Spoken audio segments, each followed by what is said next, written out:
কি নাম ঘৰ ক'ত হা ক'ত কৰা এইবিলাক ক'ত বিক্ৰী কৰ এইবিলাক কোনে বনাব দিছিলে আপোনাক এইটো কোনে বনাব দিছিলে এয়া হৈছে নকল সোণ প্ৰস্তুতকাৰী আৰু নকল সোণৰ সৰবৰাহকাৰী আৰু মই আন এটা দৃশ্য দেখুৱাব বিচাৰিছোঁ ইতিমধ্যে তেওঁলোকক মেডিকেলৰ বাবে লৈ যোৱা নাই আমাৰ আমি ৰিচেণ্টলি এটা কমপ্লেইন পাইছিলোঁ এগৰাকী ইণ্ডিয়ান আৰ্মিত কৰ্মৰত বিষয়া মুকেশ কুমাৰ তেখেতৰ ঘৰ মধ্যপ্ৰদেশত তেখেতক কিছু লোকে ইয়াৰ পৰা ফোন কৰিছিলে ফোন কৰি তেখেতক মানে গ'ল্ডৰ কিছুমান অৰ্নামেণ্টছ দিম বুলি তেওঁলোকক প্ৰমিছ কৰিছিলে তো সেই হিচাপত সেই ব্যক্তিজন ইয়ালৈ আহিছিলে অহাৰ পিছত যেতিয়া ইয়াত আহি পালে পোৱাৰ পিছত তেওঁক যেতিয়া সেই গ'ল্ডৰ মেটেৰিয়েলটো তেওঁক প্ৰডিউচ কৰিলে তেখেতে গম পালে যে এইটো ফেক গ'ল্ড আৰু লগে লগে তিনিজন ব্যক্তিয়ে তেওঁক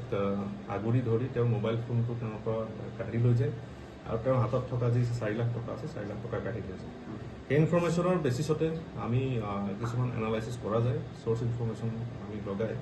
আমি কালি ৰাতি আমাৰ OC সদৰ PS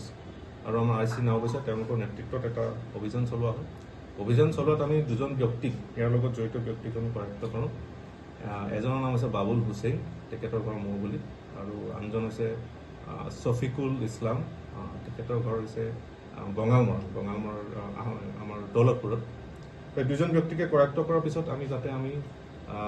8ডাল আমি গোল্ড বাৰ পাইছোঁ fake gold bar suspected to be fake gold আৰু 3খন আমি গোল্ড বট আমি কালি ৰিকভাৰ কৰিবলৈ সক্ষম হৈছোঁ তো আমাৰ ইয়াত টোটেল ওজন হ'ব প্ৰায় 16.5 কেজি আৰু লগতে আমি 5টা মোবাইল ৰিকভাৰ কৰিছোঁ আৰু লগতে যিটো মোবাইল স্নেচ কৰি তেওঁলোকে লৈ গৈছে সেই মোবাইলটো ৰিকভাৰ কৰিছে আৰু ইয়াতে ক'বলগীয়া এইটো কথা যে যিজন আমি ছফিকুল ইছলাম বুলি ব্যক্তিক কৰায়ত্ব কৰিছোঁ তেখেতৰ ঘৰৰ পৰাই এই যিখিনি ফেক গোল্ড বট আৰু বাৰ ৰিকভাৰী হৈছে তেখেতে এই বস্তুখিনি বনায় তেওঁ প্ৰিপেয়াৰ কৰে গতিকে তেখেত কমাৰ হয় ভিত্তিত আৰু তেওঁ আগৰ পৰা এই কাম কৰি আহিছে বুলি জনা গৈছে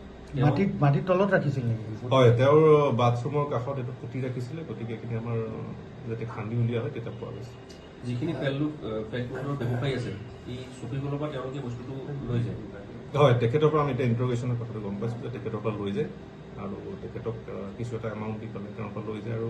বাকী ফেক গোল্ডৰ ব্যৱসায়ীখিনিয়ে তেনেদৰে বিজনেছটো চলায়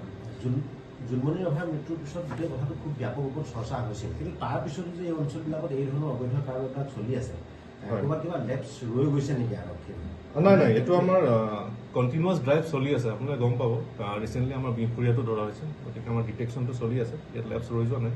আৰু লেপছ নোৰোৱাৰ কাৰণে আজি ইয়াত ৰিকভাৰীটো হৈছে আৰু যিখিনি হৈছিলে আমাৰ ইয়াত আগত ডিটেকশ্যনটো হোৱা নাই বাহিৰৰ ডিষ্ট্ৰিক্টত কেতিয়াবা ডিটেকশ্যন হৈছে কিন্তু সেই তাত আমি তাৰ ওপৰতো আমি ধৰক এনালাইচিছ চলাইছোঁ টেকনিকেল এনালাইচিছ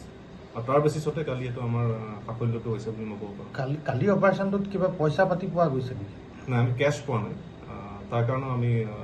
এতিয়া আমি ইণ্টাৰগেশ্যন চলাই আছোঁ যিটো 4 লাখ টকা লৈছে বুলি কৈছে